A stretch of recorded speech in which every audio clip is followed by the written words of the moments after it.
You talk about children being taken away from their parents. My children were taken away from me. 100,000 Americans every year are having their children, 200,000 because it's both parents, right? Are having their children taken away from them. It was gut-wrenching testimony on Capitol Hill this week. Michigan mother Rebecca Kiessling telling House lawmakers about losing her two sons to fentanyl overdoses. And she spoke at this week's House Homeland Security Committee hearing on the human cost of the drug and the human smuggling operations happening at our border. Her sons died 2 years ago after taking what she described as fake Percocet laced with the deadly drug. Robbed of the rest of their lives. Her son Caleb was just 20 years old. Her son Kyler was 18. And President Biden spoke about Rebecca's sons at an event with House Democrats in Baltimore one day after Rebecca's testimony, sparking some backlash for chuckling while discussing their deaths.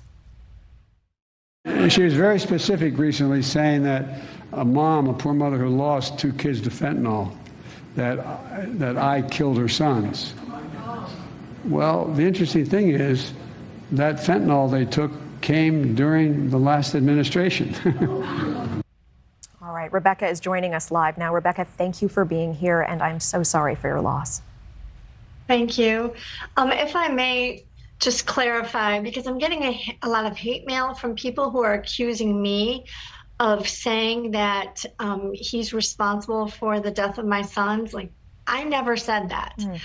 There's a congresswoman who misspoke, and she's the one who said it. I never said that. So please stop sending me hate mail, you know? And, you know, even though that was directed at Marjorie Taylor Greene, it was still unbelievably insensitive.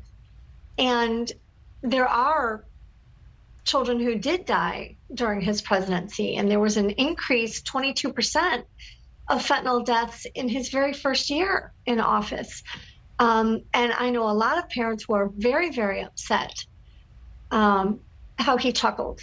And now I hear that his press secretary is saying, well, it's Marjorie Taylor Greene's fault that his comment that night is being mischaracterized. Like, no, we all saw it. You don't joke like that. And I think it shows like part of the problem, that he just doesn't care. You are demanding an apology from the president for those remarks. Can you share with us what did go through your mind when you saw his response? It was just jaw-dropping. I just started shaking, like, I can't believe this is real.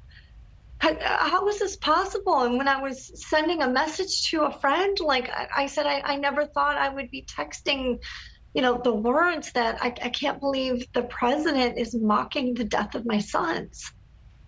I mean, everything is just surreal. Life has been turned upside down. People have asked me, you know, why did you want to speak in Congress? I'm like, I didn't. Like, I don't want to be talking about their deaths. You know, I want to be telling happy stories about their lives, but I was asked to speak. And so I've put myself out there. This is not what I want to, you know, be doing, but, you know, I recognize now that this is a moment in time, because I guess I went kind of all mama bear when I testified. And, you know, I have a chance to make a difference. I just want to see something done. I don't care who does it. I don't care if it's the Republicans or the Democrats, the president.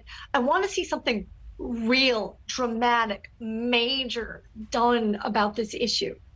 Thank you for watching. Go to newsnationnow.com to find News Nation on your television provider. And don't forget to click the red subscribe button below to get more of News Nation's fact-driven, unbiased coverage.